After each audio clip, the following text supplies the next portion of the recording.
अच्छे वक्त में, बुरे वक्त में, और मुझे बहुत ज़्यादा देर नहीं अल्लाह ताला ने लगाई, जल्दी ही मुझे अता कर दिया था। तो अल्लाह ने मुझे दी है और मेरा ईमान है कि अगर आप सच्चे दिल से अल्लाह ताला से एक दफ़ा मांगो, और जब मांगो तो आप ये सोचो कि आप कि और उसके दरमियान में कोई नहीं है। तो पता है आपको, पता है कभी कभी ऐसा होता है हम अल्लाह ताला से मांगे बस हमें ये दे दे, अल्लाह ताला कहते हैं यार मैं खुदा हूँ, मैं तुम मेरे से मांगो तो मैं तुम्हें दूंगा ना। हम बहुत लिमिटेड होकर अल्लाह से मांगते हैं, हमें दिल खोल के मांगना चाहिए अल्लाह से। मांग रहे हैं तो ज्यादा मांगे ना। अच्छा सर, आयश मलिक साहब के जानिब आएंगे। सर, आप जो इतने अरसे से खल्क़े खुदा की खिदमत कर रहे हैं, आपके पास बहुत लोग अपनी तकालीफ लेके, परेशानियां लेके आते हैं कि जनाब हमें थोड़ा सा गाइड करें, और वाकई उन लोगों को गाइड करने वाला उस वक्त वहाँ पर कोई नहीं होता। मैं ब्रीडिंग करता हूँ जी। अच्छा, तो सर मुझे ये बताइए कि जिस तरह अब आसिम भाई से, अभी आसिम भाई हमारे गेस्ट हैं, तो पहले कोई आसिम भाई जैसी पर्सनैलिटी, पहले कभी आपके पास कोई आए, कभी किसी ने आपसे कोई काउंसलिंग लेने की कोशिश की, गाइडलाइन? वो अभी इस वक्त जो थे वो एक डॉक्टर इसरार साहब आए थे। अच्छा। वो अभी उनकी कंडीशन जो है इनसे भी ख़राब है, उनके एक ब्लास्ट में he became completely disabled, but he is working, you know the way he is working, he is not dependent. ये भी सेल्फ रिलायंस पे बिलीव कर रहे हैं। वो भी साहब जो हैं अपना आसिम भाई के बड़े अच्छे दोस्त भी हैं। अच्छा, और अच्छा, इकट्ठे काफ़ी प्रोजेक्ट्स अच्छा, काम भी इनके मैं पाम की दोबारा आता हूँ। माउंट ऑफ जुपिटर पे सोलोमन रिंग है, that shows spiritualism. He is actually loaded with this metaphysical capability. उसके अलावा नेम फेम रिकग्निशन है इनके, चूँकि माउंट ऑफ जुपिटर पे एक स्टार है। गर्डल ऑफ वीनस है, उसके साथ ब्रेन लाइन की फोक्ट है। He is very very pragmatic and very very imaginative as well. तो he has got the creative pursuits. तो जो भी आइडियाज़ इनके जहन में आते हैं, ये is not just a share, he is a doer. He has got the very pragmatic approach. मैं आपने जो ये बात कहा वो इस बात से साबित होती है कि इनके जहन में जो आइडियाज़ आते हैं क्रिएटिव हैं, क्योंकि पाकिस्तान में बल्कि एशिया में जो सबसे पहले national wheel chair cricket tournament हुआ, जिसके अंदर पूरे पाकिस्तान के 500 सूबों से, जिसे कहते हैं इंक्लूडिंग कश्मीर से भी टीमें आई, और तकरीबन यहाँ पे 150 के करीब डिसेबल लोग थे जिन्होंने आके क्रिकेट मैच खेला व्हील चेयर के ऊपर बैठ के। वो पहली दफ़ा इन्होंने ऑर्गेनाइज करवाया। सेकेंड टाइम अपनी ऑर्गेनाइजेशन के प्लेटफॉर्म पे से इन्होंने ऑर्गेनाइज करवाया, साथ 2 और ऑर्गेनाइजेशन भी थी। तो ये इस तरह के इनिशिएटिव लेते रहते हैं। और पाकिस्तान के अंदर इंडिपेंडेंट लिविंग का कॉन्सेप्ट जो है कि एक ऐसी जगह हो जहाँ पे सिर्फ और सिर्फ डिसेबल लोग ही काम करें। जी जी। और ये ऐसा ऑफिस रन भी कर रहे हैं, जिसकी एग्जांपल अभी हम लोगों ने देखी भी। जी जी, क्लिपिंग मैंने भी देखी है। उमर भाई, बेसिकली वो जो इंडिपेंडेंट लिविंग का कॉन्सेप्ट है वो सिर्फ यही है कि अगर सेल्फ एक्सेप्टेंस की, जिस तरह से मैंने पहले बात की थी कि अगर जितने भी पीपल विद डिसेबिलिटीज़ हैं, सबसे पहले उनको रियलाइज़ करना है, उनको अपने आप को एक्सेप्ट करना है, फिर उनके पेरेंट्स को एक्सेप्ट करना है। जब ये चीज़ आ जाती है, इंसान अपनी चीज़ से जब मोहब्बत करना शुरू हो जाता है ना, चाहे वो मोटर बाइक हो चाहे गाड़ी हो, तो वो उसको ज़्यादा अच्छी लगती है। तो बेसिकली इंडिपेंडेंट लिविंग का कॉन्सेप्ट ये है। और इंडिपेंडेंट लिविंग में ये नहीं होता, इंडिपेंडेंट लिविंग में ये है कि आप बिल्कुल सोसाइटी में पार्टिसिपेट करें नॉन डिसेबल के साथ बराबरी की बुनियाद पे, कि अगर आपको राइट्स मिल रहे हैं तो आपको भी राइट्स मिलने चाहिए।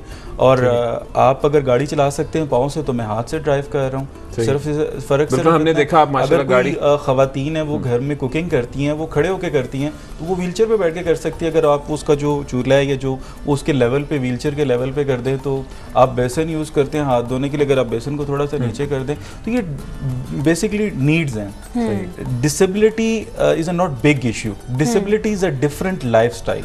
हर इंसान की ज़िंदगी गुजारने का तरीका मुख्तलिफ है।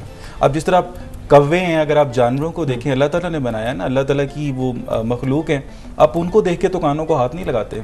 सही, बिल्कुल। वो चोन से खाना खा रहे होते हैं, उनका एक स्टाइल है। सही, ठीक है। अब बूढ़े लोग जब 80 के बाद जाते हैं, 60 के बाद, 80 के बाद, उनका एक लाइफस्टाइल बन जाता है, स्टिक हाथ में पकड़ नहीं है उन्होंने। सही, ठीक है। वो उनके लिए ज़्यादा दूर चला नहीं जाता, वो स्टेयर्स नहीं चल सकते, तो ये एक उनका लाइफस्टाइल है।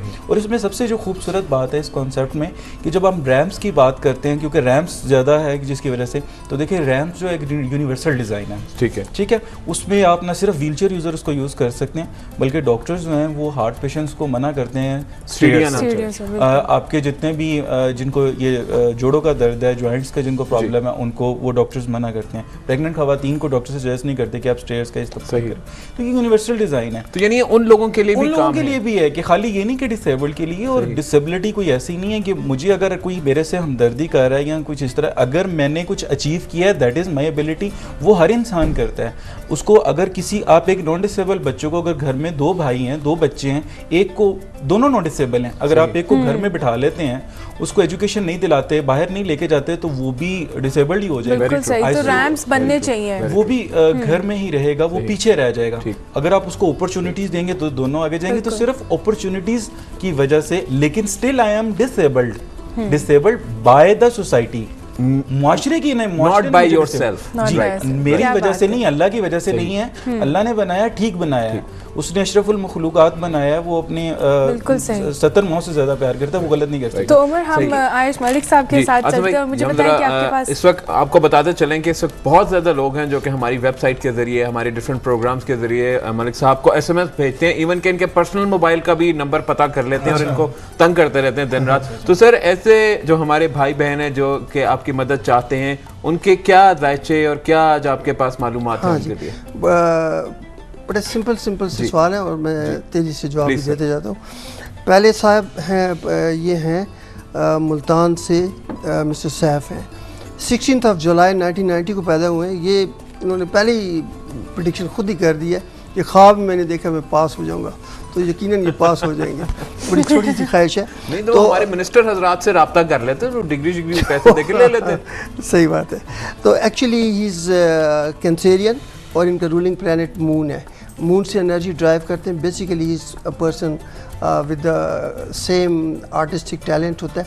बल्कि इनमें भी, बल्कि मैं दोबारा स्विच ओवर करता हूँ इनकी तरफ, कि इनके पास एक गर्डल ऑफ वीनस है इनके हाथ में, और साथ चूँकि ब्रेन लाइन फोक्ड है, इनमें क्रिएटिव परस्यूट्स है, और उसके अलावा he is highly romantic, which is a positive side. Romantic मतलब फीमेल साथ अफेयर्स नहीं होते, यू अंडरस्टैंड किस एस्थेटिक सेंस, और he is got the leadership. जो आखिरी चीज़ मैं बताना चाह रहा हूँ कि at the age of in the mid 40s he will be getting the public office. इनकी लाइफ में सिलेक्शन है और अल्लाह इनसे काम कराएगा उन लोगों के लिए जो कि मुआशरे में डिसेबल कहलाते हैं, बजाय इसके कि वो बॉन्ड ऑफ डिपेंडेंस पे बिलीव करते हैं। They will go on the self reliance.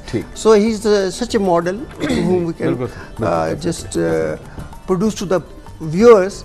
Well, he is himself a picture which people can see. Coming back to SMS and अच्छा, तो इनका है जी, की नंबर इनका 7 है, बर्थ नंबर 6 है। फिर वो जमालोजी में इनका स्टोन जो है कैट्स आई है, वो कैट्स की आई का कलर होता है उसका, जो इनकी असल में ये न्यूमरोलॉजी में जो स्टोन्स आते हैं उनका मैं जिक्र करता हूँ। एक ज़ोडिक साइंस है हमारे पास, मलिक साहब मौजूद हैं जी। और देखते हैं कौन हमारे साथ है। अस्सलाम वालेकुम। अस्सलाम वालेकुम। जी वालेकुम अस्सलाम। कौन बात कर रही है? जी, मैं इस्लामाबाद से अरूज फातिमा बात कर रही हूँ। जी अरूज फातिमा, क्या कहेंगी आज आप? जी, मैं मलिक साहब से ये पूछना चाहूँगी। जी बोलिए। मैं अपनी बेटी के बारे में पूछना चाहती हूँ। जी उसकी शादी के हवाले से। अच्छा जी, कि उसकी शादी कब होगी और उसकी शादी आफ्टर मैरिज कैसी रहेगी? तो आप उनकी कोई डेट ऑफ बर्थ और एज बता दें। जी, उनकी डेट ऑफ बर्थ है 21 जनवरी। अच्छा, 1984। अच्छा, तो बेसिकली वो एक कस्प पे हैं। जी, उनका नाम है निदा फातिमा। अच्छा। और place of birth? Place of birth Islamabad. अच्छा, ठीक है, आप होल्ड करें वहाँ पे और अभी हम आपको जवाब देंगे। इसमें टाइम भी इम्पोर्टेंट होता है, एक पैदाइश का वक्त जानना भी आप लोगों के लिए। लेकिन जाहिर है कि वो तो एक पूरा खासा वर्किंग करना पड़ता है। लेकिन ये जो डाटा है ना, क्योंकि जो मैं मीडियम यूज़ कर रहा हूँ इसमें क्विकली मैं रिस्पॉन्ड करूँगा, वो तो एक लंबा प्रोसीजरल वे है, तो इसमें इनके सवाल का जवाब मैं अभी दे दूँगा। तो मेरे ख्याल में अरूज फातिमा जो हैं वो इस वक्त घर में हमारा प्रोग्राम देख रही हैं, तो आप जो हैं ये अभी मलिक साहब जो हैं आपको बता देंगे हिसाब किताब लगाकर। हम लोग तो हिसाब किताब में बड़े कच्चे हैं, इसलिए मैथ्स में नंबर ही बड़े कम आते थे। तो सर नेक्स्ट SMS जी, सादिया हैं, ये 3 अक्टूबर 1989 को पैदा हुई हैं। इनका ज़ोडिक साइन लिब्रा है और इनका रूलिंग प्लैनेट वीनस है। इनका की नंबर 3 है। उसके साथ जो स्टोन है वो न्यूमरोलॉजी के हिसाब से नीलम होगा, जिसे सफ़ायर कहा जाता है। और इनका बर्थ नंबर 4 है और जो प्लैनेट इनके साथ है वो है जुपिटर। वो इनको इस वक्त सपोर्ट कर रहा है। क्वेश्चन इनका ये है कि मेरी शादी कब होगी। शादी का एक्चुअली देखिए जो पीरियड हम बताते हैं कोई एग्जैक्टली ऑन डॉट तो हिट नहीं किया जा सकता। इट्स मोर और लेस, यानी the period could be with in 6 months and it could take 8 months, but it can be prolonged to 8 months. No, but it can take 2 months as well. It's very close. ये threshold period